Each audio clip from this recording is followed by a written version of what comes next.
Começa agora, Insilenciáveis, com Priscila de Sá.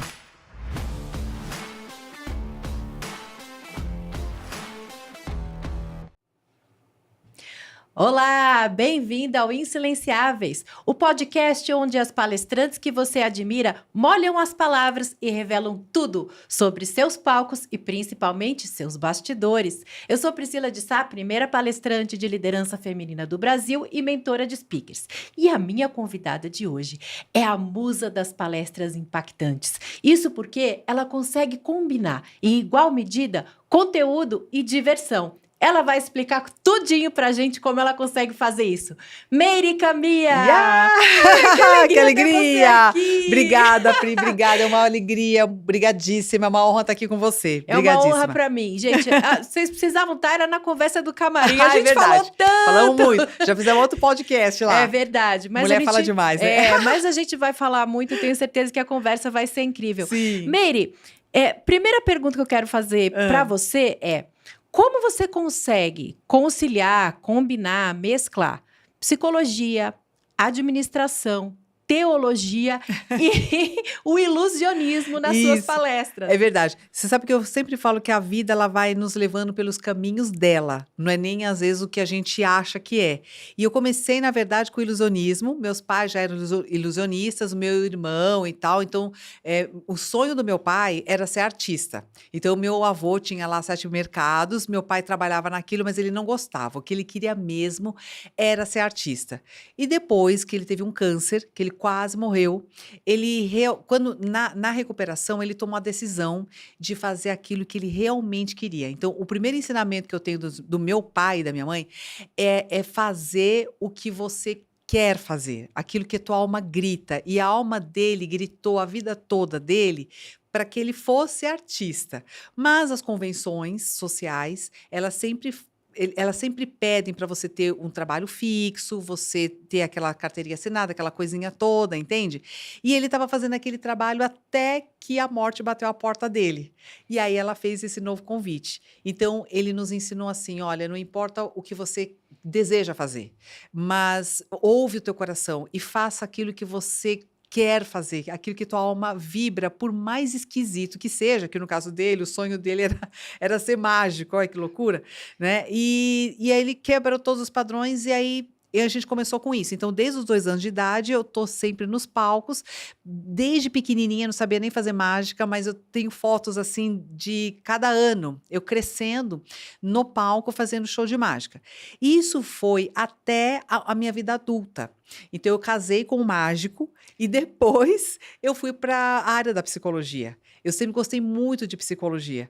E já fazia gestão da empresa do meu pai. Então, desde pequena, né? Então, naquela época, não tinha essa coisa que você novo não podia trabalhar. Você trabalhava, porque precisava, ainda mais japonês. Você está vivendo em casa, você tem que trabalhar. E aí, eu já fazia toda essa parte administrativa. Então, eu já tinha um conhecimento corporativo, porque fazia venda, fazia contrato, mesmo adolescente. Depois que me casei, eu comecei a trabalhar sozinha e comecei a fazer a faculdade de psicologia, porque é uma paixão. Psicologia, para mim, é assim, é o que vibra no meu sangue, né? E eu sempre gostei muito de gente. E aí, eu cheguei num impasse. No finalzinho da faculdade, a gente começa a fazer a clínica. Uhum. E ali minhas professoras falaram assim, olha, Meire, você vai ter que decidir. Ou você vai para a área clínica, ou você vai ser ilusionista, porque não dá para você fazer as 2 coisas. Professores, sempre podando a nossa multipotencialidade, Isso, né? porque as pessoas têm uma imagem na cabeça Da do psicóloga. que é uma psicóloga, o profissional ideal na cabeça dela, aquela coisa bege, né? A psicóloga que não dá risada, aquela psicóloga que não interage, né? E eu aparecia muito na TV. E naquela época eu já fazia o programa do Jô Soares, eu fui naquela época, a Galisteu tinha programa, eu estava sempre no programa da Eliana. Então, como eu trabalhava com show, eu estava nesses programas de entretenimento. E alguns pacientes assistiam o programa, eu com aquelas roupas de show, e depois me viam lá na terapia, você entendeu? E eu falei assim, meu Deus, eu acho que vai realmente dar um problema. Então eu pensei, eu agora quero viver a experiência de ser psicóloga, porque como artista eu já estava lá com porque eu comecei a faculdade com 25, então eu terminei com 30. Né? Então eu falei assim, bom, eu acho, e eu estava tentando levar as duas coisas, e naquele período estava começando, já tinha alguns amigos que já estavam fazendo palestras com mágica. Ah, E aí eu falei assim, puxa vida, né? Talvez eu não precise escolher ou psicologia ou mágica. Talvez eu possa juntar as duas coisas e vi ali um caminho, uma luz. Eu falei assim, puxa vida, mas não tinha mulher fazendo palestras, não tinha mulher mágica. Eu teria que construir um pouco essa imagem para mim. E aí eu falei assim, poxa, mas ali acho que vai dar, né? E aí como eu já estava dando treinamento para empresas, porque eu já fazia isso na empresa do meu pai, eu cuidava dessa parte do treinamento, que a gente tinha uma empresa de eventos, então toda hora você tinha uma mão de obra que ciclava demais, e que era tudo freelance, sim. né? Então você tinha o tempo todo do treinamento. Eu já fazia essa parte, e aí eu juntei com as técnicas da psicologia, eu falei assim, poxa, eu vou para o mundo corporativo. Então eu fiz o mestrado em administração depois da psicologia, fui fazer o mestrado em administração para dominar as temáticas relacionadas ao mundo corporativo, que é liderança, cultura organizacional, clima organizacional, treinamento e tudo mais. E fui entendendo a dificuldade das empresas em conseguir resultados com treinamento. Então eu falei assim, poxa, então eu comecei a focar as minhas palestras, que daí eu já comecei a fazer palestra com mágica, que era um caminho interessante, e também dar os treinamentos com foco em mudança comportamental, porque esse era o problema que as empresas tinham. Elas investiam em treinamento e nem sempre o conteúdo aprendido era aplicado na empresa. Às vezes a pessoa voltava com o mesmo vício comportamental. Então eu comecei a dar esse norte. E a receita foi dando certo. Quer dizer, a receita que eu falo, não existe uma receita de sucesso, mas a receita é o que a gente vai fazendo. Sabe aquela coisa, o seu jeito de fazer, o feijão? Né? Então você faz o feijão do seu jeito, o outro faz de outro jeito. E o seu jeito de lidando com aquilo é o que vai te levando. Então foi toda uma construção. Quando eu olho hoje para trás, eu falo assim, gente, parece que a vida foi me lapidando para que o formato ficasse desse jeito. Aí depois eu fui fazer teologia. E depois, por que eu fiz teologia? Por uma questão pessoal, porque a minha mãe era budista e eu queria entender mais do cristianismo, porque a gente não tinha Jesus Cristo. Olha, que interessante. Então a gente não tinha o Natal, a gente não entendia direito, né? Eu, apesar de nascer aqui no Brasil e o Brasil ser um país cristão, eu não entendia muito bem por que os católicos pensavam de um jeito, os evangélicos de outro jeito, se era mesmo livro, entende? E aí eu fui entender também um pouco mais das crenças, porque no mestrado eu estudei valores organizacionais. E os valores, eles estão na base das crenças, daquilo que a gente acredita. É verdade. E a religião e a espiritualidade, ela mexe na crença. Eu falei, cara, eu quero entender um pouco mais da plateia com quem eu estou trabalhando.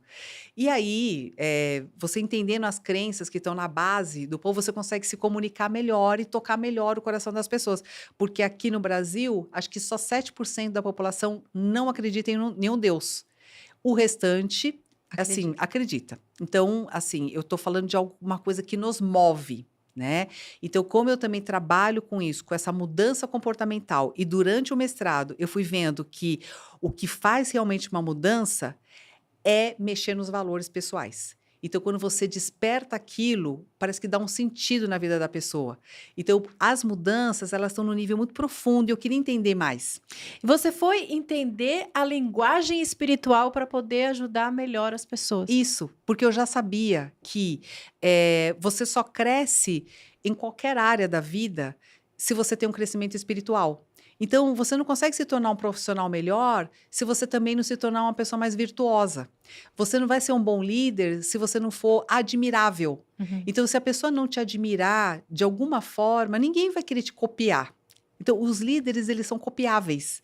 É como pai e mãe, a gente copia pai e mãe, porque a gente admira, é o nosso modelo de sucesso. E Cristo, como um líder máximo do mundo ocidental, você precisava decodificar. Isso, porque é o que a gente quer um modelo um pouco melhor, nós queremos ser um pouco melhores. Então, a gente quer ser um pouco mais honesto, um pouco mais fiéis, a gente quer ser um pouco mais pacientes, a gente quer ser mais justo. Então, as virtudes que justamente trabalham o amadurecimento emocional e psicológico, está tudo junto. Então, eles vêm desse pilar. Então, não existe uma sustentação de sucesso se a gente não tem as bases espirituais. Então, hoje, as doenças mentais, elas vêm justamente porque em algum momento nós estamos soltando isso. Sentidos, né? Exato. Então, assim, o sentido da vida, ele vem com o resgate das minhas crenças, dos meus valores, das minhas convicções, né? E, por fim, eu fui fazer a neurociência, porque eu queria entender essa conexão, tipo assim, até que ponto o cérebro, ele se relaciona com a mente. E a mente, ela não é o cérebro, a mente é o que a gente vibra em cada célula do corpo. Então, aí eu fui entendendo um pouco mais o que significa fé. A fé nos move, mas a fé não é o que eu acredito. A fé não é o que eu penso. Por exemplo, eu penso que eu tenho fé em Deus. Não, a fé é o que você vive em cada célula do teu corpo. Então, às vezes, você pode até falar, eu tenho fé em Deus, mas você vive no inferno, porque você está sempre angustiado, sempre com raiva, com medo das pessoas, medo de relacionamento, medo do fracasso. Então, fé é o que, na verdade, você vive. Então, a tua fé, a tua certeza, ela está no medo, no fracasso, no poder do teu inimigo, no poder do ladrão, da pessoa que vai puxar teu tapete, da inveja dos outros. Então, na verdade, a gente diz que a gente confia na força de Deus, mas, na verdade, a gente está se relacionando com os fracassos.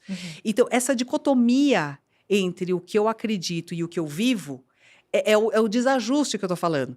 Então, assim, o sucesso que eu trago para as pessoas é o ajustar. É só o ajustar. Aquilo que eu realmente desejo com aquilo que eu vivo o dia todo. Então, isso é um casamento. Que a gente estava falando até, que assim, a gente precisa se casar com o nosso propósito, por exemplo, de palestrante. É isso mesmo.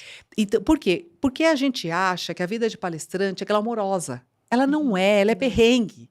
Entendeu? Porque, assim, estar no palco é a cerejinha do bolo, ela é um pedaço ínfimo. Para você chegar lá, você tem que fazer muito sacrifício. É trabalho nos bastidores o tempo todo, né? E às vezes você viaja, é cansativo, o fato vender. O tempo todo você está vendendo, que é a parte mais difícil. Se atualizar, viver estudando. Se você não ama, você não consegue. Isso. E aí você vai ter as oscilações de mercado, tem hora que você está bem, tem hora que você está mal, tem hora que não sei o quê. Você vai ter que lidar com tudo isso. E não desistir, né? Que é o mais difícil. É porque quando a coisa está ruim, é que nem casamento. Quando a coisa está muito ruim, a gente desiste. Fala, não quero mais você. Né? E a mesma coisa, às vezes, é o trabalho. Às vezes, o trabalho, você fala assim, caramba, eu estou trabalhando tanto, eu estou me esforçando tanto.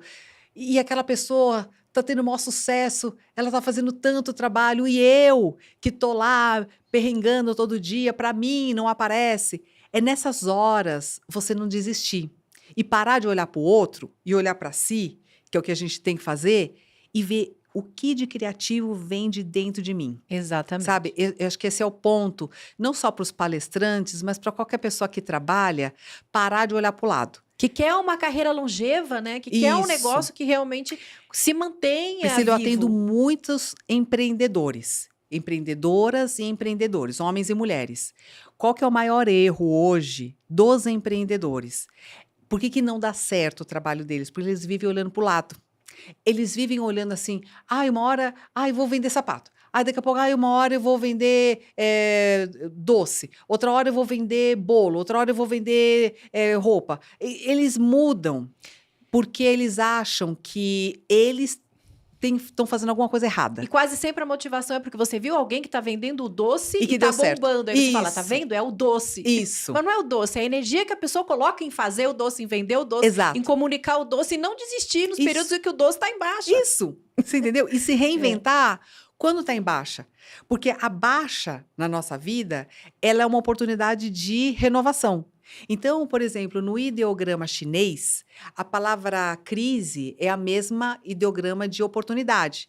Então, eu falo assim, o problema nosso é que a gente olha os problemas como se fosse um castigo. Mas, na verdade, não é castigo. Ele é uma oportunidade de crescimento. Ele tira você da zona de conforto. E aí a gente não gosta. Porque tem que pensar, porque dá trabalho, porque a gente tem que reinventar uma coisa diferente. E aquilo que a gente já está fazendo, deu tanto trabalho para aprender, estava dando certo. E a gente teima em ficar naquele lugar. Isso é natural do ser humano. Nós somos preguiçosos por natureza. Sim. O homem inventou a roda porque tinha preguiça de andar, né? Exatamente. Então, a gente trabalha se for para poder descansar um pouquinho gostoso depois. Exatamente. E aí, quanto mais a gente tem certeza e um garantido ou um pinga-pinga, menos a gente se mexe, né? Isso. E a gente estava falando aqui antes de começar, como a gente precisou se reinventar e fazer coisas diferentes depois da pandemia, porque o mercado voltou, mas não voltou igual. Isso. Voltou com nuances diferentes, voltou com outros produtos, com outros formatos, priorizando e privilegiando outro tipo também de Isso. especialista, de palestrante, e a gente achando o nosso lugar ao sol, driblando. E não volta mais igual. Igual não. Né? Então, aceitar essa realidade para nós é difícil, porque a gente quer, a gente congela a imagem do ideal, né? Então, teve aqueles momentos de glória, aí você congela aquilo e você quer perpetuar aquilo o resto da vida. É igual casamento. Então, por exemplo, você casou, lua de mel, viagem, todo mundo feliz, e você congela aquilo, você tira uma foto, pá! É como se você quisesse perpetuar aquele momento pro resto da vida. Aí, quando você tem aqueles perrengues da vida, que você fala assim, nossa, cadê aquele casal maravilhoso, né? A gente quer voltar naquele lugar que eu era super feliz, que eu não tinha problemas e tal. Mas a vida, ela vai trazendo novos cenários. E a gente tem uma resistência muito grande em aceitar os novos cenários. A gente teima em fazer aquilo que nós aprendemos a fazer muito bem. Então, para nós é muito difícil abandonar a competência, a sensação de competência do tipo, aqui eu reino. Quando muda o cenário, eu já não reino mais. Primeiro que eu já não sou mais a rainha da cocada preta, você entendeu? Eu já não sou mais. E você reconhecer que você já não é mais e ter que se reinventar a partir daquilo é um jogo difícil para o nosso ego. Porque o nosso ego, ele gosta do aplauso. Ele gosta da luz, a gente gosta de estar ali, né? E a gente se habitua a ficar naquele lugar, sabe? A hora que você tem que sair um pouco de cena, que você tem que fazer um jeitinho diferente, e isso aconteceu até com os atores, né? Você vê os atores globais, mexeu com todo mundo. Né? A pandemia, ela mexeu no paradigma, os contratos, no modelo. os cachês, né? Todo mundo ficou sem chão. Então, aquele modelo de sucesso que todo mundo já estava acostumado, cara, aquilo ali acabou, entende? A vida chegou e falou assim, meu amor, pode dar tchau, que esse modelo aqui de estabilidade, você não vai ter mais. Hello, é cada um por si agora. E essa humildade com misto de humildade com coragem é o que separa quem desaparece de quem ressurge brilhante e encontra seu novo lugar nesse contexto, né, Meire? É só o amor que vai fazer isso. É só o amor que vai fazer isso. Porque a gente, que nem, é como filho, né? A nossa carreira também é como um filho. Por exemplo, quando você engravida e pare o filho, de quem é o filho? É seu. Então, assim, quem vai ter que cuidar do filho? É você. Então, você olha para o lado e você fala, não tem ninguém para cuidar desse filho, quem vai ter que cuidar? Sou eu. Então, o nosso sonho, ele é igual ao nosso filho. Quem pare, somos nós. Quem tem a ideia do sonho, somos nós. E, às vezes, a gente faz assim, meu marido não me ajuda, sabe? Ai, porque minha família também nem me apoia. Ai, porque ninguém me ajuda. É como se alguém tivesse alguma responsabilidade por nós, não tem. De abraçar seu sonho, né? A gente condiciona a nossa prosperidade às outras pessoas. Né? Isso, e você não pode abandonar, você tem que ser a primeira pessoa a assumir. E assumir não é só os louros, não é quando eu estou no palco. É o contrário, o palco é o de menos, é todo o resto. Será que eu estou disposta a fazer todo o resto que precisa ser feito para eu conseguir um minuto de glória lá em cima? Entendeu? E é nessa jornada que a gente desiste. Sabe? Porque a gente vê que não é tão glamouroso assim, não é tão fácil assim, né? Então, a hora que eu preciso lidar com o meu próprio ego, porque a gente que trabalha no palco, o nosso maior inimigo é o nosso ego. Entendeu? Porque o nosso ego, ele vai carregar a vaidade e o orgulho. Então, por orgulho, a gente perde contrato, por vaidade, a gente deixa de, sei lá, aceitar alguma coisa, aceitar um convite, a gente fecha portas, porque a gente fala, mas eu não vou me submeter àquilo, sabe? Então, às vezes a gente, por vaidade, a gente deixa de fazer coisas que eram necessárias fazer. Uhum. Entendeu? Então a gente engole uns sapos de vez em quando, né? A gente tem que ter um jogo de cintura, porque as coisas não são só do nosso jeito. Então, acho que tem tudo isso, sabe? Por isso que eu falo, quem vai pro palco é porque é orgulhoso e vaidoso. É verdade. Então a gente tem que assumir que nós gostamos do brilho, gostamos do aplauso, gostamos de chamar atenção. Então nós temos que reconhecer também que a nossa maior armadilha é essa. Entendeu? É. Então, eu faço um exercício muito legal de desconstrução, de me desconstruir, porque eu sei que isso aqui é uma imagem. Por exemplo, a gente tem que estar, nós somos aqui toda maquiadinha, bonitinha, porque isso faz parte do personagem, Uhum. né? A gente veste uma máscara, se a gente estiver desleixado aqui, ninguém vai nem ouvir o que a gente tem a falar, certo? Só que a gente tem que entender que isso aqui é uma máscara, Uhum. né? E que não sou eu. Então, eu preciso saber até que ponto vem a Meire, que é palestrante, é psicóloga, e em que momento eu não sou mais. Eu não estou mais no papel, né? E para quê? Para entender que, senão, a gente fica escrava da imagem.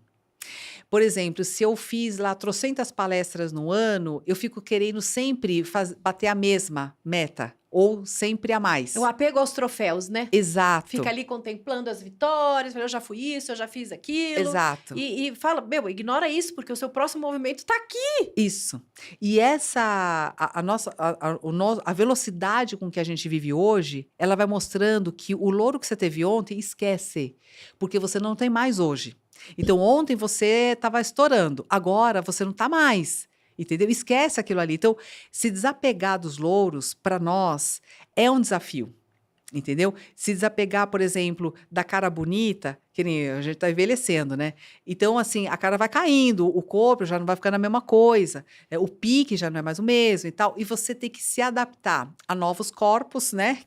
Ao novo corpo, ao novo jeito de fazer as coisas e tal. E dizer adeus para aquela fase, que foi uma fase muito legal, às vezes foi uma fase bacana, mas agora é um convite para fazer uma nova coisa. Isso que você está falando é tão importante porque evita uma coisa triste, lamentável, que a gente vê em muitos artistas, palestrantes, que é quando a pessoa vira uma caricatura de si mesma. Perfeito.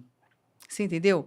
Porque ela ficou escrava da imagem que ela criou para ela mesma. Então, ela perdeu a essência. Então, o que é a imagem? É assim, ó.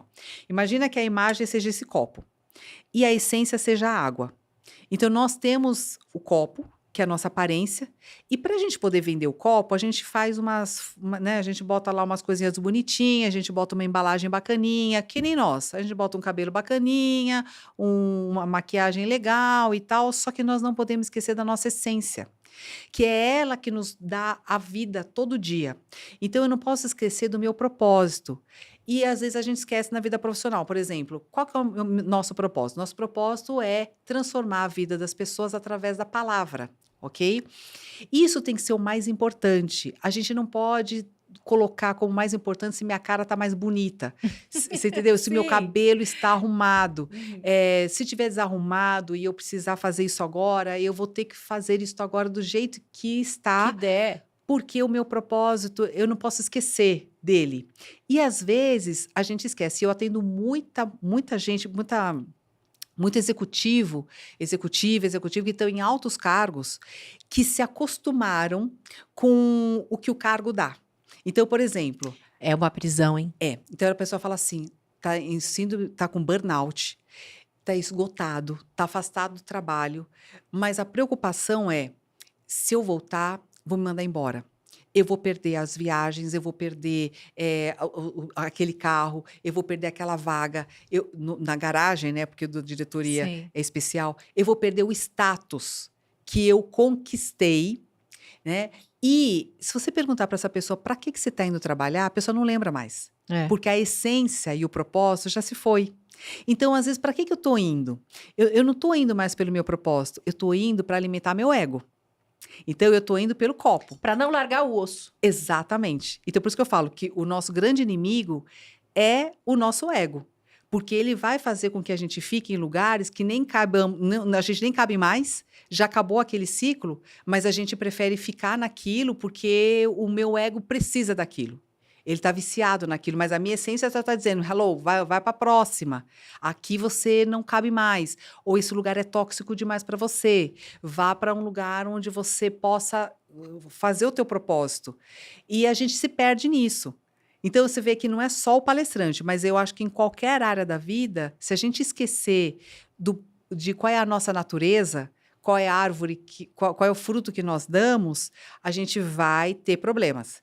Então, por exemplo, uma macieira, ela fica feliz quando ela dá maçã. E, às vezes, eu sou uma macieira que quer dar laranja, porque os outros... Laranja tá em alta. A laranja está em alta, exatamente. Você entendeu? Então, assim, quando você não consegue dar o fruto que você veio dar, a tua alma adoece. Então, o que é doença mental? É a alma adoecida. Uhum. Então, a doença mental, ela sempre vem de emoções negativas. E as emoções são energias. E ela vem de um sinal, é sempre um sinal da alma de que você está desviada do caminho, você desviou do propósito. Então, não é um castigo a doença. Então, é um sofrimento da alma. É como se a alma dissesse assim para você, olha, você tem um prazo de vida e você está indo para um caminho totalmente divergente daquilo que você precisa ir. A tua natureza está muito desviada. E aí a gente adoece. Por isso que muitas vezes a pessoa entra em depressão por questões do ego. Porque eu perdi aquele cargo, porque eu separei do marido, porque eu perdi alguma coisa que sustentava o meu ego. Entende? Então, por exemplo, por que a pessoa entra em depressão depois de uma separação?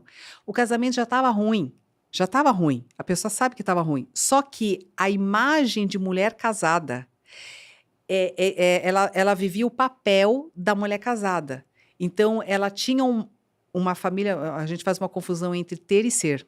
Tipo, eu tenho uma família. Eu tenho a instituição, mas eu não tenho a vida do casal, eu não tenho um lar, eu não tenho amor na relação, mas eu tenho a família. Então, eu não sou mulher, eu não me sinto mulher, eu não me sinto esposa, porque não existe amor naquela relação, mas eu tenho a família. O apego à identidade. Exato. Então, as nossas identidades que a gente vai passando pela vida, elas só vão trazendo para nós experiências. Então, a gente tem que entender que o que eu puxo dali é experiência para minha alma. Acabou o ciclo, eu tenho que aprender a desapegar. Então, na vida, a gente vai aprendendo a ter desapegos. Você pode ver, a gente desapega do corpo de criança, desapega do corpo do adolescente, a gente vai desapegando das fases. E agora a gente está desapegando do colágeno. Isso, exato. Né? E a vida profissional é uma série Também. de desapegos. Porque uma hora você é chefe, daqui a pouco você não é mais nada, meu amor. Entendeu? E aí a pergunta é, quem é você quando a vida te tira, por exemplo, o cargo, o salário, te tira o carro, te tira aquele apartamento, você tem que ir para um outro menor. Quer dizer, como você reage à vida quando a vida te tira a tua identidade, né? Então, é a nossa essência que vai nos suportar, entendeu? Então, é o meu propósito na vida. Eu falo assim, bom, então, durante um período eu tive essa facilidade, esse conforto de usar isso. Agora, como eu uso a minha criatividade, a partir das experiências de vida que eu tive e dentro desse cenário que a vida me aplica agora, como que eu saio disso? Sabe? Como que eu uso a minha criatividade para inventar uma coisa bacana que ainda continua ajudando outras pessoas? Essa é a pergunta certa a fazer para te tirar da paralisia quando vem um obstáculo mercadológico te desestabilizar. Isso. Boa. Porque quando a gente fica desesperado, é o nosso ego desesperado. Uhum. Então a gente tem que ter a calma de falar qual que era mesmo o meu propósito. Por que eu comecei esse negócio afinal? Isso, sabe? Então, mesmo que você ganhe menos, mas que você continue trabalhando com aquilo que é o teu propósito, tá bom, sabe? Então, por exemplo, na pandemia, não pôde mais fazer palestra. Aí abre o quê? Abriu a internet. Aí na internet você cobra um valor muito menor, você tem que trabalhar com mais massificação. E às vezes você nem tem ele ainda. E aí você vai ter que usar a tua humildade. descer daquele salto que é difícil. A gente desce do palco e com muita humildade a gente tem que aprender a mexer em Instagram, Sim. mexer e fazer ediçãozinha de vídeo, não sabia fazer nada. Exatamente. A gente tem que começar do zero. Fazer stories. E antes o contratante não pedia vídeo. Não Isso. precisava nada. Tava lá a sua proposta, a palavra dele era o suficiente para fazer aquelas pessoas sentarem lá te assistir. Agora não, você faz um vídeo para o contratante, você faz um vídeo para as pessoas, você faz um vídeo para os patrocinadores do evento. Exato. É isso. Você acaba virando um agente do marketing do Isso. evento daquela empresa. E vai você não vestir a camisa. Exato. Você Vai entendeu? você e fala, nossa, mas esse Ah, não não, é isso meu eu não trabalho. faço. É. Entende? Então, assim, essa humildade que eu falo é você se abrir para o aprendizado.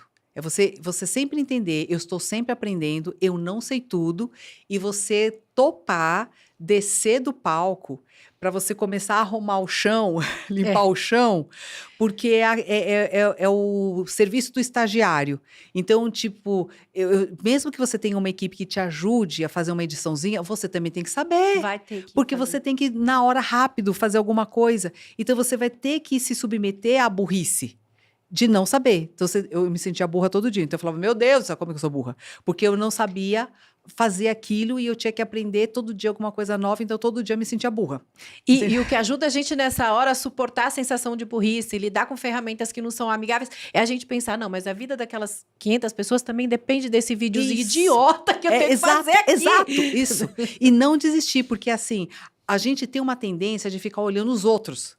Tipo, olha só o resultado que a outra tem, olha quantos seguidores a pessoa tem. Cara, cada realidade é uma realidade. Às vezes a pessoa está lá postando uma coisa maravilhosa, mas ela está cheia de dívida, ela fez empréstimo no banco, ela, sei lá, teve uma herança ali que deu um alívio. A gente tem que entender que por isso que eu falo assim, que o nosso caminho do trabalho é um caminho espiritual, é um caminho de lapidação de espírito, do tipo, eu me torno mais perseverante, mais disciplinada, mais humilde. É isso que eu estou lapidando nesse trabalho. Porque se eu esquecer disso, rapidamente eu vou cair na armadilha do meu ego. É. Do tipo, isso aqui eu não faço. É. Isso aqui é coisa de iniciante, não faço coisa de iniciante. Vou fazer trabalho de produção. Isso, entendeu? E aí que a gente cai na armadilha, né? Entendeu? De não fazer, deixar sempre na mão do outro, a hora que nem na pandemia, muita gente teve que dar adeus para a equipe. E aí, quando você tira a equipe e o conhecimento estava na cabeça do outro, você faz o quê? Que você não sabe fazer nada, que você delegou tudo.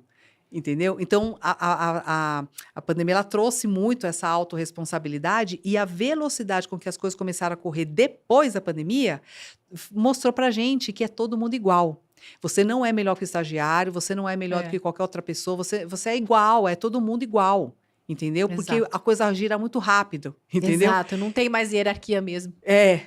E uma coisa interessante, vocês estão vendo, gente, que o sucesso da Meire, ele se explica por causa disso, porque ela tem a humildade de aprender e fazer o que precisa ser feito, ela sabe deixar o ego de lado, ela lembra da essência dela e do porquê ela faz o que ela faz, mas tem mais uma coisa, ela tem visão de negócio, ela não é só preparada na psicologia, ela não estudou só esse tanto.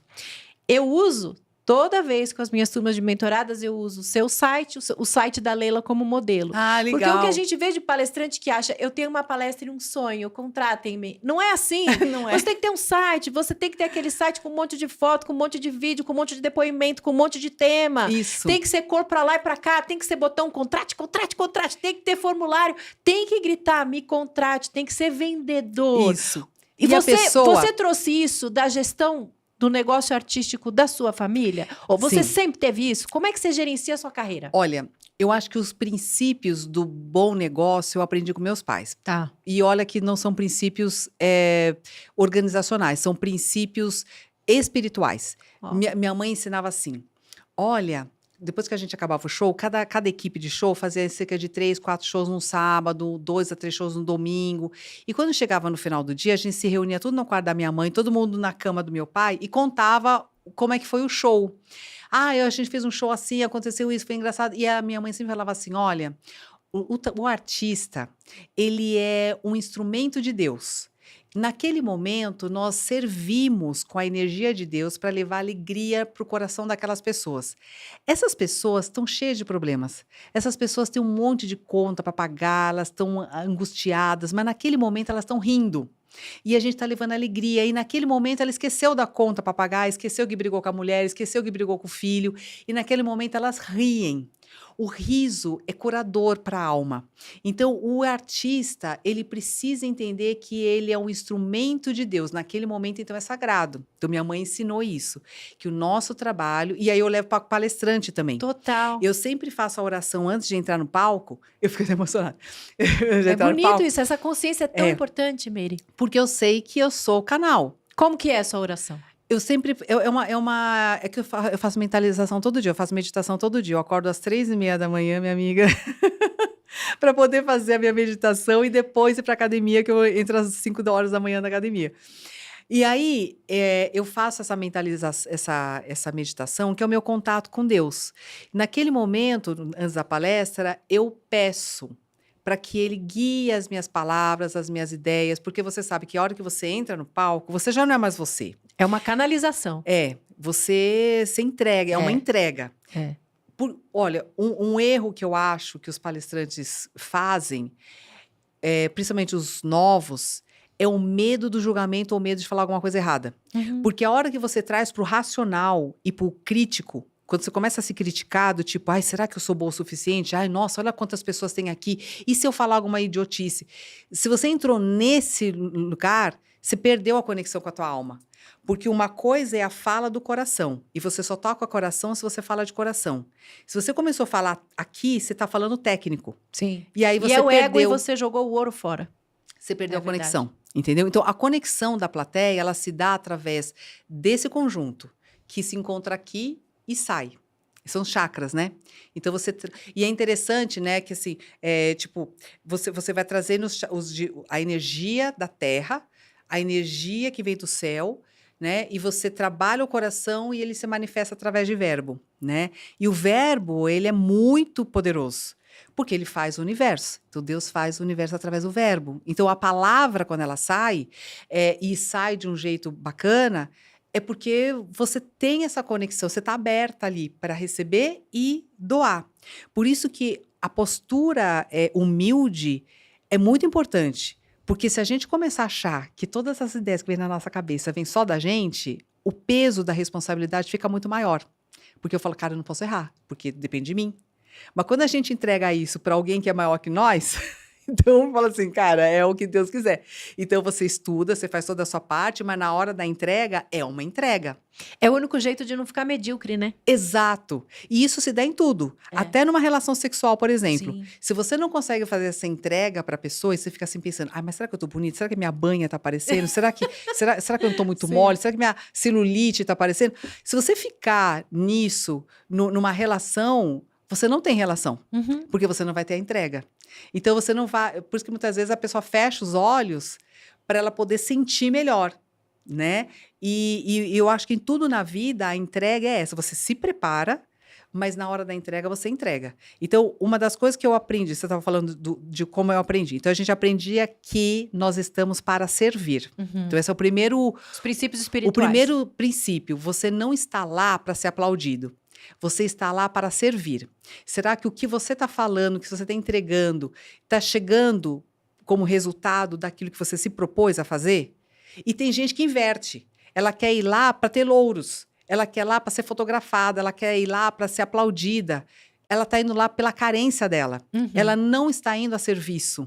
Então, existe uma diferença de propósito, né? E a parte, por exemplo, toda a parte burocrática, que é a venda e tudo mais, é a mesma filosofia. Por exemplo, para quem é palestrante hoje, tem que estar na rede social. Tem que estar. Você tem que gravar vídeo, você tem que ter o canal, você tem que degustar. As pessoas querem experiência hoje. Então, ela precisa degustar daquilo que você oferece. Como que você vai oferecer algo se você não tem uma amostra? Então, os vídeos são importantes, as dicas são importantes.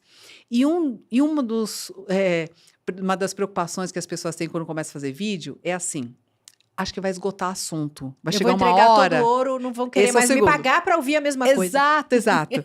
Todo mundo já acho que passou por isso. Então, assim, primeira preocupação, acho que vai esgotar o assunto e eu vou falar tudo que eu sei e daqui a pouco eu não sei mais nada. A segunda preocupação é, poxa, eu vou dar tudo que eu sei e eu não vou conseguir cobrar pelo que eu sei. Olha, eu vou te dizer, depois de, olha, eu tenho mais de 1.500 vídeos no YouTube. Ela é muito consistente nessas Gente. lives, nesse vídeo do YouTube. Ela faz mesmo, aquela disciplina nipônica. É nipônica, ela tem, nipônica. ela faz. É. E às vezes eu nem sei por que eu tô fazendo, sabe? Eu tenho muito essa coisa assim. Que bom! Por exemplo, Que o canal bom do que YouTube. você não faz dependendo do resultado. Você É. simplesmente faz e é assim que dá certo. Eu acho que eu ouço muito a minha intuição. Do tipo assim. Existem coisas, Priscila, que eu tenho preguiça de fazer, mas eu faço. Então, por exemplo, às vezes eu vou fazer uma live e falo, ai, meu pai amado, não tem que fazer. E aí eu sinto algo no meu coração que me obriga a fazer. Eu falo, tá bom. Eu faço, tá bom, já entendi e vou fazer. Então, existem algumas coisas que eu não sei por que faço, mas eu faço porque eu sinto uma obrigação de fazer. E o resultado, eu sempre pergunto assim, está beneficiando alguém? Se sim, eu faço. Se não está beneficiando ninguém ou está causando malefício, eu não faço. Então, por exemplo, fazer a live, que eu estou com preguiça, ajuda outras pessoas. Porque naquele momento, às vezes, tem gente que não tem condição de pagar uma terapia. Mas uma dica que eu dou lá ajuda a pessoa a se orientar. Então, eu falo, tá bom, então eu vou fazer pelo outro. Então, se a gente se fizer sempre por alguém, essa é a receita que dá certo. Porque é o servir. Então, a parte também administrativa é a mesma coisa. Eu estou para facilitar o processo para o meu cliente. Então, a gente tenta facilitar ao máximo tudo. A parte de documentos, eu deixo tudo organizado, porque quando ele me pedir já está tudo certo, as certidões negativas, os contratos, tudo certinho. A gente deixa tudo organizado. Cadastro de fornecedor. Isso, para ir rápido. Para ser mais rápido, para agilizar para o cliente, para ele ter menos dor de cabeça, para que a experiência comigo seja maravilhosa. Para que ele não tenha dor de cabeça comigo. A dor de cabeça não é só quando você está na palestra, mas é desde o momento que ele liga para você. Ele está tendo a experiência com você. Então, por exemplo, como que a pessoa vai ver a tua vitrine se você não tem vitrine? Então, você vende conteúdo. Cadê o conteúdo? Como que eu vou saber que você tem coisas boas se eu não tenho um vídeo seu na internet, se você não tem você no Instagram, se eu não tenho você no YouTube?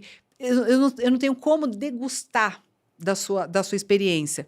E aí, essa preocupação que eu também tive no começo, né? Do tipo assim, cara, eu pegava a pergunta, que na época eu não fazia atendimento, e as pessoas me perguntavam por e-mail.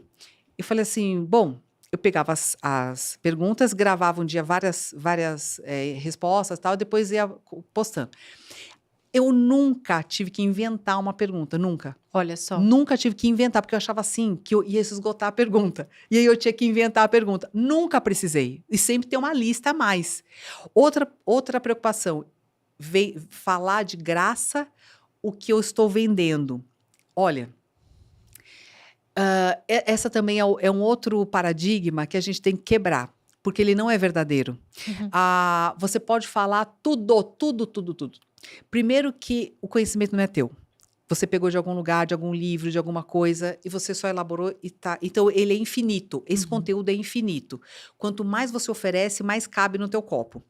E o fato de você fazer, por exemplo, uma live contando uma coisa, o que as pessoas querem é um acompanhamento.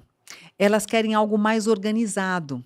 Então, numa mentoria, por exemplo, você dá isso mais mastigado para a pessoa. É igual fazer a faculdade. Por que eu fiz fazer faculdade de teologia? Eu podia ter estudado pelo YouTube, porque tem trocentos vídeos de YouTube, mas eu queria um método. Eu queria alguém que me guiasse. Eu queria começar com um assunto, depois vir um outro em cima, como você se constrói uma casa. Primeiro você tem um alicerce, depois você vai jogando lá os coisas. É assim que se constrói a casa, do básico. Então, na mentoria, você vai ter o básico. No YouTube, por exemplo, tem mais de 1.500 vídeos, mas tá bagunçado. Sim. E é uma resposta pontual, não substitui a entrega organizada e contextualizada, né? Com o método, exatamente. E no método você vai entregar mais. Você tem os exercícios que nem dá para você fazer numa live. Nem dá para você fazer num videozinho curto de Instagram. Não tem condição. Então, assim, nunca, se a gente ficar com medo... O medo é uma droga. É. O medo é miserável. O medo te torna medíocre, pobre, porque essa coisa de você segurar, sabe, conteúdo, te torna pobre. Porque você fica. Porque a mão fechada, ela não consegue receber mais nada. Porque ela está fechada. Então, a gente tem que entender que não é nosso, é o empréstimo e que você está dando o seu, sabe? Eu acho que esse é o movimento que dá certo, independente do resultado. Por exemplo, às vezes a gente trabalha, acho que já aconteceu com você, de você e você está focando numa campanha de marketing. Vou vender não sei o que lá para a mulher. Aí daqui a pouco você fecha uma coisa nada a ver para alguém que você nem mandou e-mail.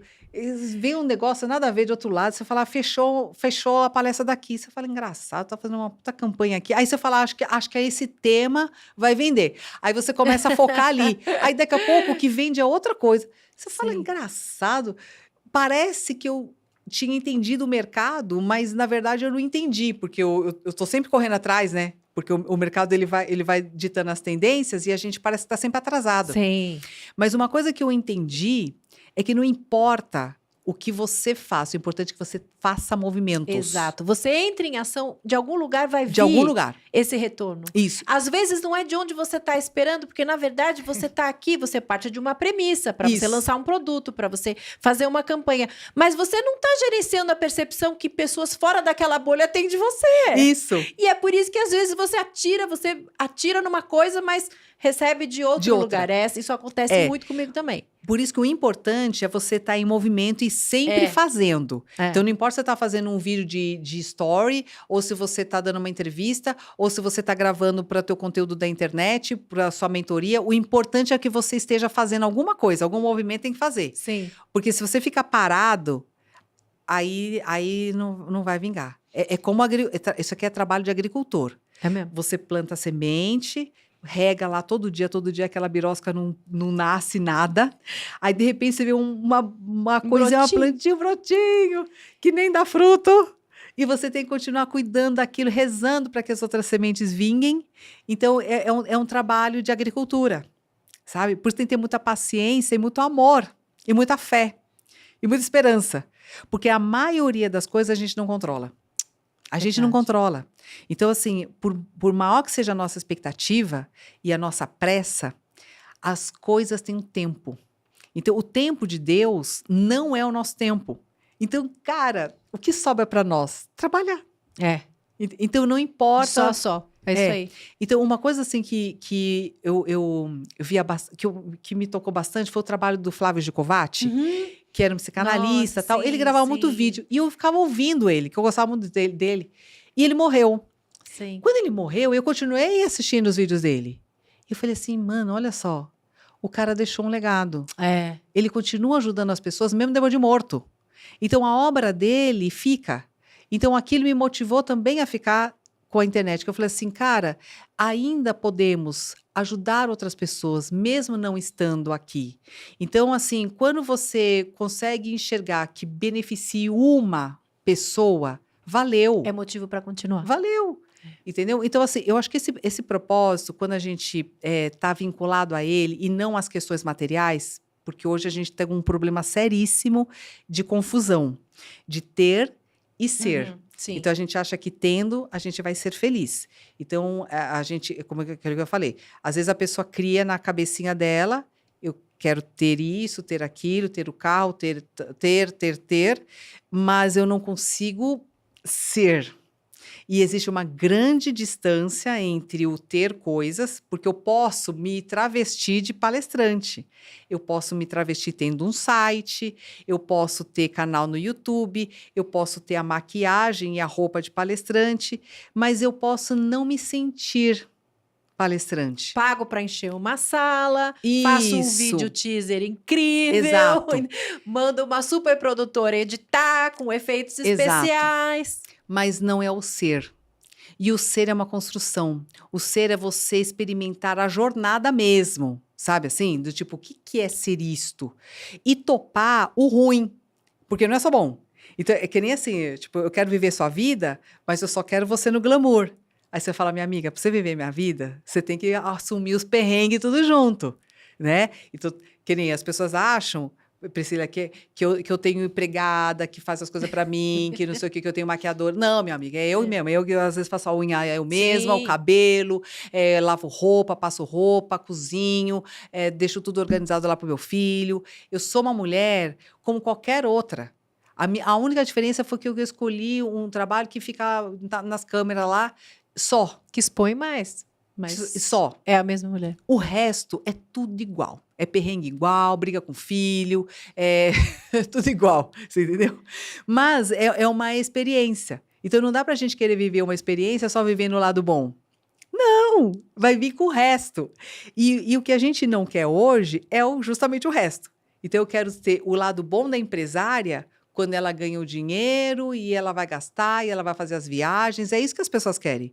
Mas o perrengar todo dia, brigar com funcionário, dar treinamento, ficar nervoso, aguentar cliente chato, muitas vezes aquela coisa toda, ninguém tá afim.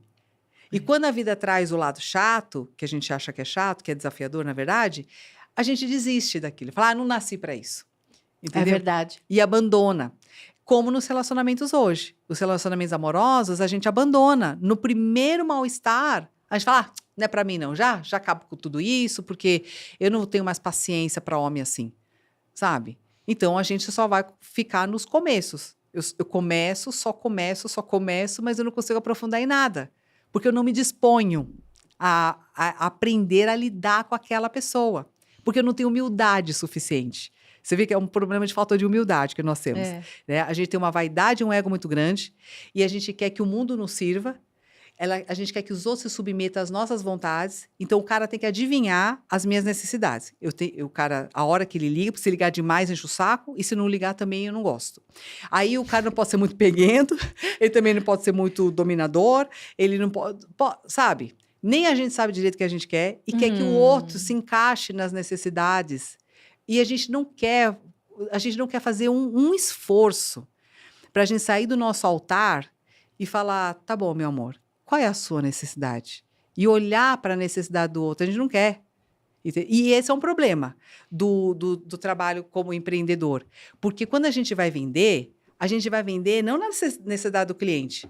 A gente muitas vezes vai vender com a nossa necessidade. Tipo, eu tô precisando de dinheiro. Porque a gente tá com vontade de vender, quanto a gente tem quer conta ganhar para pagar os nossos boletos. Exatamente. E dane-se o cliente, eu quero vender, dane-se. E é bem nessa hora que o cliente diz, tá bom, eu fecho, mas eu te pago em 60 dias. Isso.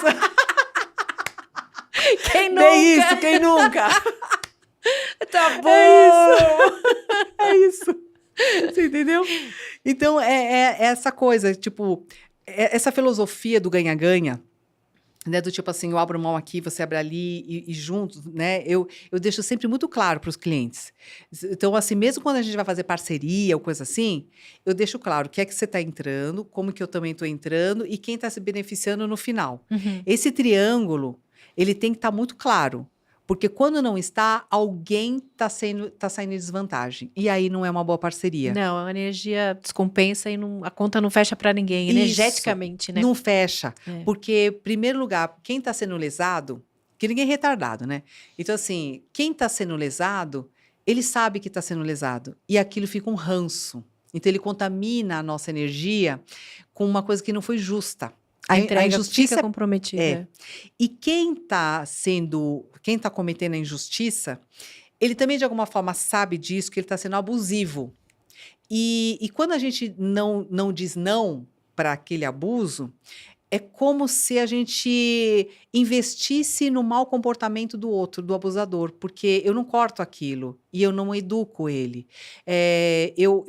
Eu sempre acabo incentivando com o meu não dizer não, né? Quando eu digo sim, sem querer dizer, né? Querendo dizer não, e faço o trabalho de mau gosto. Então, quando tem uma parceria, a gente tem que sempre sentir no coração, está justo para mim? Porque se não tá, para pensar, não dá resposta na hora, pensa um pouco e depois você traz uma resposta que seja justa, sabe? Mas não faça nada com o mal-estar do coração. Se houve mal-estar no coração, é tua alma te avisando. Você precisa aprender a ser mais assertiva e objetiva. Você equilibrar essa balança do dar e receber. Isso. Meire, aqui a gente tem o Momento Baboseira. Momento baboseira é aquele momento que a gente compartilha a baboseira que a gente ouviu ou falou no Sim. palco. Então, você sabe que eu tava pensando, né? Olha, momento baboseiro eu tive muito quando eu fazia os shows de mágica. Porque a gente não era só mágica, era fazer malabarismo, aquela coisa. Então, eu caí muito no palco. Aí a gente usava uns maiô. O maiô abria, assim, sabe? E a gente, no meio da dança, aquele dragão, pá, abria, a gente saia correndo. Então, acontecia muita coisa desse tipo quando eu fazia os shows. Porque era mais dinâmica, a gente tinha muita troca de roupa. Que nem uma vez, tava lá eu e minha irmã adolescente, a gente fazia uma dança, entrava, trocava de roupa e entrava de novo no palco. Quando ela virou de costas, o mods dela tava saindo tudo pra fora, assim, ela dançou a música inteira com aquele mods pra Com fora. a pamonha pra fora. Cara, quando ela foi na minha frente no corredor, assim, né? Tinha uma passarela pra entrar no camarim. Aí, no palco ainda, ela virou de costas, eu atrás dela, eu falei, mano, olha, o mods dela tá pra fora. Eu ria tanto quando eu entrei no camarim, eu não conseguia falar pra ela não entrar de novo no palco, ela tinha que arrumar aquele negócio lá pra fora, assim, entendeu? Então, eram muitas coisas assim que aconteciam na época que a gente fazia os shows, né? Mas como a palestra, eu tenho um problema seríssimo, que eu esqueço o nome, e eu sou péssima com fisionomia e nome. Tá. Eu não decoro. Então você já errou nome de cidade, que nem eu já errei nome de cidade. Isso é o de menos, eu erro a pessoa. Então, assim, eu falo muito prazer várias vezes para a mesma pessoa. Para a mesma pessoa! Sim. E assim, e às vezes no palco mesmo, né? Eu chamo uma pessoa da plateia e tal, e às vezes eu tô meio focada no coisa, eu pergunto 3 milhões de vezes, eu erro 3 milhões de vezes o mesmo nome. Eu falo, porque meu a gente Deus. tá com o olho em 1000 coisas acontecendo, né? Isso, E às vezes então, não registra. essa é a gafe que eu mais dou, assim, sabe? E outras, assim, que eu não lembro. Eu tenho um talento de esquecer as coisas. Eu sou mega desligada, eu sou pisciana. Eu sou muito desligada. Muito mesmo. Assim, tipo, às vezes eu faço a gafe, eu dou risada na hora, depois eu esqueci qual que foi a gafe. Aí eu não lembro da história, você entendeu? Mas eu já dei várias, né? Assim, até... Tinha algumas, assim, que no começo eu ficava, assim, preocupada. Eu falava assim, nossa, acho que eu falei alguma informação que não foi correta. E ficava com aquela preocupação de querer desdizer, de querer consertar, arrumar, de querer desfazer aquele negócio. Mas depois eu falei assim, quer saber? Eu preciso aprender a me perdoar também, porque não foi intencional. Se eu errei, sei lá, nem tenho certeza se eu errei. Ficava com aquela coisa na cabeça. O palco te ensinou, o palco de show te ensinou muito a lidar com essa impotência, né? Sim, Com e os com o erros, ridículo. o ridículo, E com o ridículo, porque eu caí várias vezes no palco. Então, assim, às vezes eu entrava lá toda bonita, né? Com aquele maiô, tipo, aquela meia calça, aquela casaca, cartola. Então, você entra no tipo, né? Então, aquele jeito, assim, tal. E, de repente, eu caía. Caía, porque tropeçava. Como é que se recompõe? Do mesmo jeito. Levanta e segue. É o desmontar e montar isso. É igual modelo quando cai. Sim. Mano, você tem que levantar e continuar, né? E isso é tão legal, porque é a desconstrução. Uhum. Então, você vai aprendendo a desconstruir quem é você. Do tipo assim, você entra no personagem, mas, de repente, você é desconstruído naquilo. E aí, só que você entra de novo nele e tá tudo bem. Você fez o caminho inverso ao da maioria dos palestrantes. Foi. Então, o palestrante começa como especialista, técnico, aí ele fala, não, acho que eu sou meio travado, vou fazer um curso de técnicas teatrais. Ou vou fazer um curso de técnicas circenses. Ou vou aprender um número de mágica para fazer alguma coisa no final. Você fez o caminho contrário. O seu trabalho foi ir atrás de estudo, mais conhecimento, mais método. Em que universo, ou se teve algum universo, você sentiu mais preconceito? O universo das artes ou o universo das palestras? Os dois têm, né? Por exemplo, quando eu estava como mágica, quando você vai preencher uma ficha e você escreve artista, porque eu não tinha uma formação, então eu era artista. Eu me sentia assim meio menosprezada nos lugares onde eu ia, porque é como se você fosse menos. Eu senti um certo preconceito porque era artista. E realmente, eu ia, por exemplo, né, eu estava comentando que é nas próprias produções de TV e tudo mais, como eu já estive nos dois papéis, eu via a diferença de tratamento. Então, quando você é uma atração, né, que mágica entra na atração circense.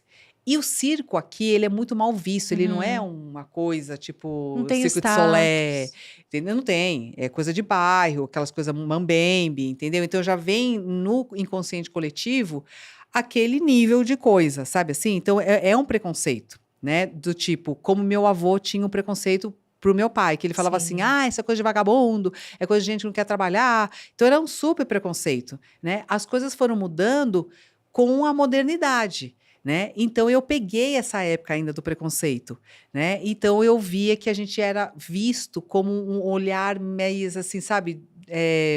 Como se fosse menos, numa camada menor, né? Eu percebi isso quando migrei para as palestras, que eu comecei a ser uma especialista. Aí o Psicóloga, doutora. tratamento nos mesmos lugares onde eu ia mudou, entendeu? Mas isso tem a ver com o título. Então a gente é normal que o preconceito aconteça, porque é natural que a gente também faça um modelo de tratamento. Como que eu trato fulano, ciclano e beltrano? É natural isso. Eu não acho ruim. Agora, por exemplo, porque eu acho que a gente vai desconstruindo e construindo. Por exemplo, no mundo corporativo, eu senti o mais preconceito. Então, eu já Uhum. perdi várias palestras porque sou mulher. Então, às vezes, Sim. o contratante, ele acha que um palestrante homem vai dar mais gás, mais isso, que ele vai tocar mais, que ele vai ser mais objetivo e Que não tem sei o quê. punch. Isso. E mais caveira, aquela coisa, Aham. né? E ele acha que, por exemplo, a equipe dele precisa de mais essa coisa agressiva, né? Tipo, principalmente em vendas. E ele acha que uma mulher, por exemplo, não vai dar essa mesma coisa. Então, e já me falaram mesmo, olha, eles dão preferência para que seja um palestrante do sexo masculino, porque a mentalidade é aquela. E assim, eu entendo que tudo bem. Por quê? Porque nós estamos ainda construindo essa imagem da mulher que não precisa usar as mesmas ferramentas que os homens para atingir objetivos bons, entendeu? Então a gente não precisa lá cortar a garganta de alguém, sei lá, para poder trazer um resultado bom. Então hoje a gente está vendo que muitas vezes esse modelo muito competitivo e muito agressivo, ele está tornando as pessoas esgotadas. E o Também burnout. tá falhando. Exatamente. Então, o que a gente está vendo? Que quando você aperta muito a rosca, minha filha, ela espana. Uhum. Ela não vai produzir mais, ela vai espanar. Entende? Então, é isso que a gente está percebendo hoje com questão da saúde mental.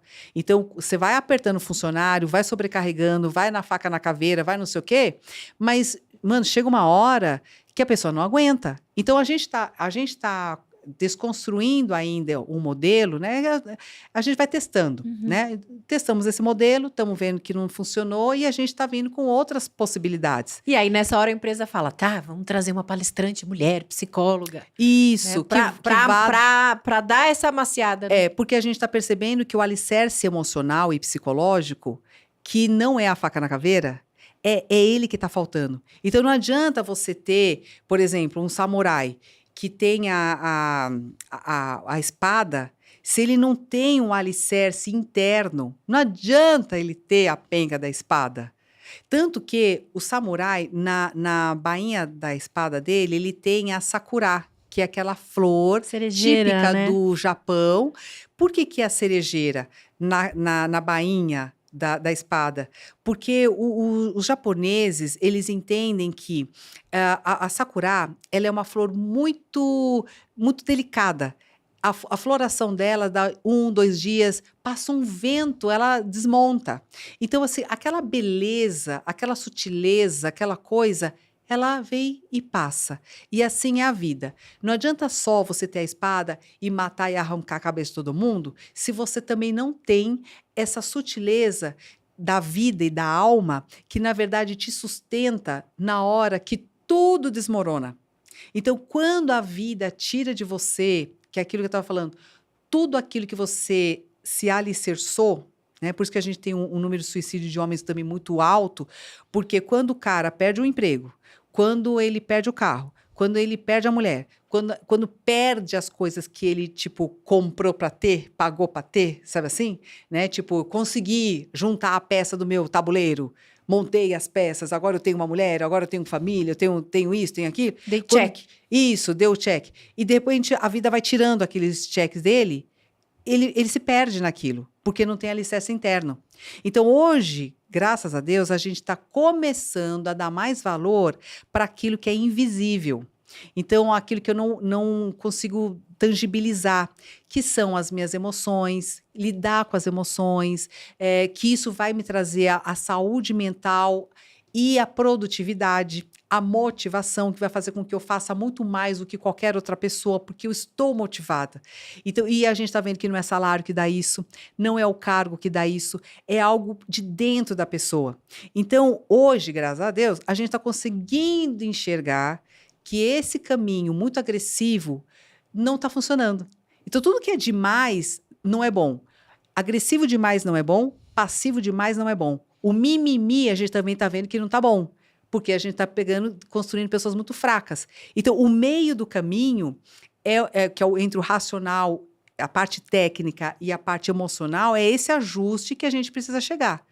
É o equilíbrio interno, eu chamo dos 4 pilares, que é a inteligência, eu preciso conhecer a técnica, conhecer os métodos, eu preciso ter o emocional, que é o controle das minhas emoções e da minha energia, como eu canalizo a energia da minha raiva, a energia do meu medo, da minha tristeza, como eu dou fluxo positivo para isso, como eu trabalho o meu corpo físico, porque sem ele eu não consigo fazer nada, e como eu trabalho o meu norte, que é o espiritual. Então, sem a espiritualidade, a gente não vai chegar em lugar nenhum. A gente perde o sentido da vida. Entendeu? Então, assim, quando a gente perde os nossos pilares, a vida perde o sentido. Por isso que vem a depressão. Você fala assim, para que é mesmo que eu estou vivendo? Tanto faz eu acordar um dia, o outro, porque tanto faz. Eu não sei mesmo para que eu estou vivendo. Entendeu? Então, esses pilares que a gente precisa integrar, que é o que hoje nós estamos vendo que precisa. As empresas começando a olhar. Isso, por isso que eu acho que as mulheres, nesse ponto, elas saem em vantagem, porque é o mundo das mulheres. Sensibilidade e empatia treinadas, né? Isso, porque é da natureza da mulher. A mulher transforma pessoas através da palavra, e por isso que a mulher fala mais, né? O homem transforma a matéria a partir das suas mãos. Então, o homem constrói prédio, ele constrói pontes, ele constrói coisas. Isso, essa é a natureza do homem, é para fora. A mulher, a transformação é interna. Então, se nós mulheres entendêssemos a nossa natureza, a gente não gastava nosso tempo e a nossa palavra para fazer fofoca das amigas. Exatamente. Vai palestrar? Isso, sabe? A gente não ia ficar se lamentando o tempo todo da mesma coisa, né?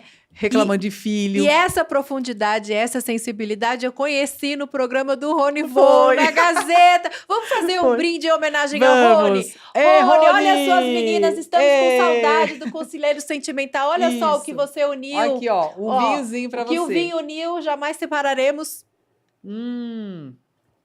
Maravilhoso. Lembrando, se beber, não dirija, não palestre e não mande oi sumido. É verdade. Tá Meire, certo. aqui a gente tem um outro quadro fixo, que é o Momento Chupa Mundo. Em que momento você descobriu que você tinha esse dom, tinha esse chamado, essa missão de realmente mudar vidas por meio das suas palestras? Menina, você sabe que essa é uma pergunta legal, porque eu tive dúvidas várias vezes. A primeira dúvida foi, primeiro, saber se eu tinha talento. Por quê? Como eu trabalho desde pequena, eu era muito tímida, mas tímida no último. É mesmo? Muito tímida. Eu tive um problema com timidez até a minha adolescência. Eu não tinha amigos, eu não falava com ninguém conhecia nem a minha voz. E nasceu no palco. E nasci no palco. Então, o que eu fazia? Eu criei um personagem, né, na minha cabeça que fazia o show, mas eu fazia assim, tipo, com muita vergonha. Eu não sorria, eu olhava sempre pro chão e fazia as coisas que meu pai mandava fazer. Porque não era porque eu queria, mas é porque meu pai mandava fazer. E só que eu fazia bem. E a gente fez, eu fiz 5 anos de balé clássico, eu fiz 2 escolas de circo, eu fazia aquelas coisas de malabarismo, não sei o quê, eu fazia um monte de coisa de circo. E fazia os números disso. E eu era dos filhos que fazia mais coisas diferentes. E eu via que eu realmente tinha facilidade de fazer mais coisas, que eu tinha uma graça no palco. Conforme eu fui crescendo, e a minha timidez, eu fui lutando contra ela. Na verdade, foi um trabalho bem consciente, a minha timidez. Aí, até por volta, sei lá, de uns 17, 18 anos, eu fui conseguindo sair um pouco mais dela. Mas até lá eu sofri muito. Eu comecei a duvidar se eu realmente gostava daquilo ou eu aprendi a gostar. Sabe assim? Aí eu fui para terapia quando eu já estava na psicologia e um dos temas foi esse. Eu falei assim, cara, eu já não sei se o que eu faço é por natureza, porque eu tenho esse dom, porque eu aprendi a ter, aprendi a lapidar esse comportamento. E aí, na terapia, eu percebi que eu tinha esse dom, que eu gostava dali, que eu gostava de ter. E aquilo ali foi muito importante para mim, essa validação interna, porque eu comecei a ter domínio do palco. Sabe aquela coisa de você chegar no palco e falar: esse é o melhor lugar para eu estar? Esse aqui é o lugar onde eu nasci para estar? Ou seja, você virou a chave da filha que cresceu naquele ambiente e falou: ah, então tá, tem que fazer porque meu pai mandou para não. Essa é a minha escolha. Isso, exatamente. Então eu assumi o protagonismo, né? E depois, com relação à palestra, eu comecei a perceber que aí já foi mais fácil, porque uma vez que eu assumi o meu lugar no palco, eu já me via como um instrumento divino no sentido de que eu estava na minha missão, eu estava na minha vocação. E a astrologia me ajudou muito, porque desde os 16 anos eu sou astrologia. Eu contratei o professor de astrologia e conheço meu mapa astral de cor. E eu tenho os posicionamentos do planeta muito voltados para a arte. Eu tenho trocentos planetas na casa legal. 5, na casa 10, que é a casa da vocação, eu tenho lá a Lua, que dá muito essa coisa da visibilidade, Leão na casa 10, que é a casa da vocação, que tem muito a ver com palco, com ensino. Então, aquilo foi me dando uma certeza. Então, eu sempre busquei o autoconhecimento através de várias ferramentas, não só da psicologia, mas eu já fui para Rosa Cruz, já fui para Gnose, já fui para tudo quanto é lugar. E todas essas ferramentas, elas foram só me certificando que esse era o meu caminho, entendeu? E como eu me sentia muito à vontade ali, e era uma coisa que eu faria até de graça e fazia com muita alegria, eu falei assim, cara, é isso. Esse é o critério final. Eu faria até de graça. É. E aí eu dava muitas aulas na faculdade, como convidado, porque eu ainda fazia a faculdade, e eu me dava muito bem nas aulas. E aí eu falei assim, cara, eu gosto de dar aula. Eu gosto, e a palestra é uma aula. Então eu falei assim, cara, é isso aí, eu sinto um prazer de estar aqui, então é isso que eu quero fazer. E tanto faz, se eu fosse dar aula na faculdade ou em qualquer outro lugar, eu falei, cara, eu sou uma professora. Então, antes de ser palestrante, eu sou uma professora. E vai com seus recursos todos Isso. artísticos e dando assim que colorido, né? E então, esse propósito, né, de ser professora, porque eu adoro estudar e adoro ensinar, isso já é uma coisa em mim. Então, tanto faz, qualquer canal que a vida me abrir para eu cumprir essa missão, tá valendo. Então, assim, não precisa ser só no palco. Entende? Porque quando a gente coloca muito limite na nossa É vida, verdade. tipo assim, eu só quero fazer se for na palestra, nos holofotes, ganhando muito e recebendo aplauso. Quando você coloca a sua missão muito engessada, assim, você está fechando portas para todas as outras possibilidades que a vida tem para te oferecer. E é por isso que as TVs te amam. Ah. Gente, a Mary faz muita TV. Ela faz É. muita TV, ela é dona da TV. Adoro É por TV. isso as TVs te amam, porque você faz o mesmo nível de entrega que você faz numa palestra, você Isso. faz num programa de televisão. Exato. Porque eu sei que eu estou servindo. É. Então, eu fico pensando assim, olha, eu só tenho tantos minutos para dar uma informação. Eu falo, qual que é a melhor forma, como eu faço de uma forma mais objetiva, para passar essa informação para a maior quantidade de pessoas possível, sabe assim? Então, eu nunca faço de qualquer jeito. Por exemplo, se tem uma pauta, eu estudo pauta. Eu nunca deixo de fazer. Palestra, eu sempre treino a palestra. Eu não faço palestra sem treinar. Por quê? Porque a fluência, ela vem do treino. Então, se você não treina, por exemplo, às vezes eu vou falar uma ideia diferente, eu fico treinando a fala. Eu treino, porque na hora é como uma música. A língua, ela vai mexer no lugar correto. Ela vai bater na boca no lugar correto. E aí ela vai dar sonoridade. Então, quando você já treinou o corpo, na hora é só você vir com a alma, minha filha, porque o resto vai vir. Então, por exemplo, eu gravo vídeo, a pessoa fala assim, nossa, Miriam, você fala tão bem. Eu falo, minha amiga, eu gravei umas 30 vezes esse negócio aí. E as pessoas acham que é tudo de primeira, né? Então, eu falo, Ninguém não, viu meu amor. Eu falo o nosso rolo da câmera. É um monte, entendeu? E eu falo assim, cara, e até hoje, por mais que eu fale na TV, ou que eu fale em qualquer lugar, eu tenho que treinar. Então, assim, a humildade é o segredo. A humildade é você fazer, sabe, ter disciplina, porque o discípulo, ele E reconhece você traz que ele não muito precisa. isso da mágica, né? Porque mágica é treino e é Treino. cronometrado. É treino. E na mágica a gente treinava muito, porque você não pode errar. Aliás, você estava falando da gafe. Nossa, as gafes que dá na palestra é de mágica que dá errado, assim. Sério? Às vezes o secretário lá não montou direito. Aí, tipo, quando vai fazer, fala, pô, deu errado a mágica aqui. Mas como a mágica sempre tem um elemento de surpresa, às vezes a pessoa da plateia nem sabe. Não percebe, ela Não tá percebe. procurando outra coisa e não tá no olho pro erro, que bom. Isso, entendeu? Mas assim, tipo, eu sei que, falei, pô, que bagunça que eu fiz aqui, sabe assim? Mas é mais ou menos isso, assim. Mary, a gente ama falar. E esse é o podcast Insilenciáveis, que é o nome da nossa comunidade de palestrantes. Na sua visão espiritualizada que é, qual é o momento que vale a pena a gente silenciar? Eu acho que quando a gente vê muita barreira e uma resistência muito grande. Por exemplo, às vezes, isso é um problema de palestrante, né, também. Que às vezes a gente quer pregar a nossa verdade sobre a outra pessoa. Do tipo, eu tenho razão, você não tem razão. Mas, às vezes, aquela pessoa não está pronta para ouvir aquela verdade, entende? E a gente tem que ter sensibilidade para entender que aquela informação vai ser demais. Então, é melhor que a gente se cale, porque a gente teve a sensibilidade de perceber que aquela informação a pessoa não vai suportar naquele momento. Timing é rei, né? Entendeu? Então, assim, isso no nível pessoal, mas também a plateia, ela se torna né? Ela se torna uma na tua relação ali com ela. E sentir a plateia é você ter a sensibilidade de perceber como eles vão digerir melhor essa informação. Então, o nosso servir, ele está sempre com o olho no outro, sabe assim? Do tipo, como eu sirvo melhor essa pessoa, como eu mastigo essa informação para ser melhor. E, às vezes, a gente vai preparado para uma quantidade de informação, mas você chega lá e você fala, nossa, não vai dar para ser tudo aquilo. Então, a gente tentar ajustar o nosso conteúdo para a plateia que está lá, e não porque eu preparei, entendeu? E abrir mão, né? Porque, muitas vezes, a palestra é 1h30. O contratante fala assim, olha, tá tudo atrasado, você vai ter que fazer 50 minutos. Uhum. Cara, tu vai ter que abrir mão de grande parte do conteúdo que você elaborou maravilhosamente bem para poder atender o objetivo do evento e ainda ser sucinta e deixar um monte de coisa de lado.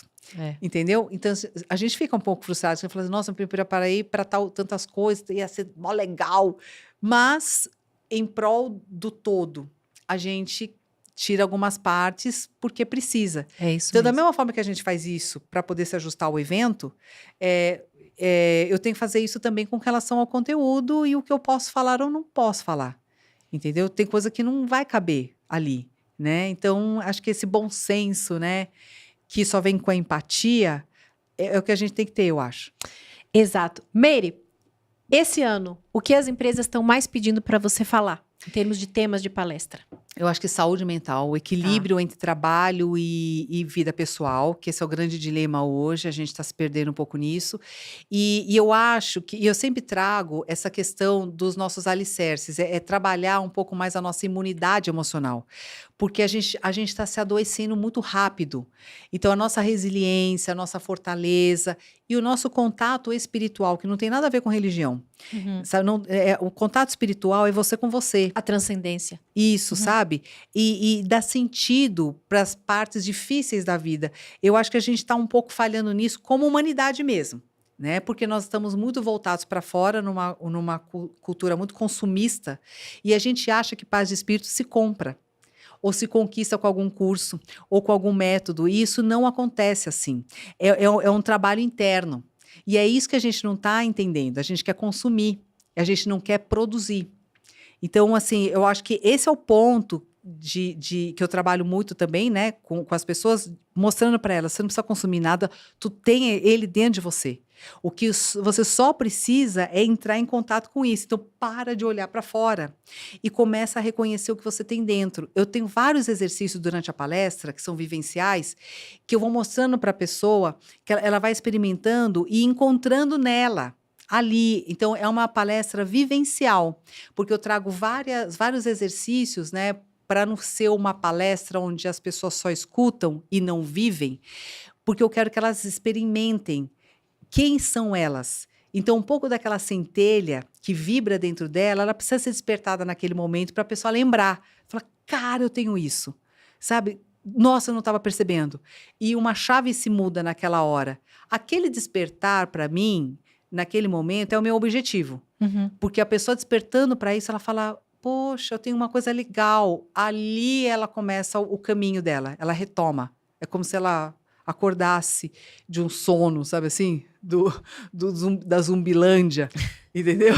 E a gente tá precisando muito desse despertar individual e coletivo, né, Meire? Isso. Então é isso. Pra gente finalizar, uma curiosidade, tenho certeza que quem tá assistindo agora tá com dúvida, mas por que que ela tem essas pedras? Isso é religioso, isso é espiritual, isso é alguma, né, o que que é? É uma lição de branding sensacional. Encerra com essa, Meire.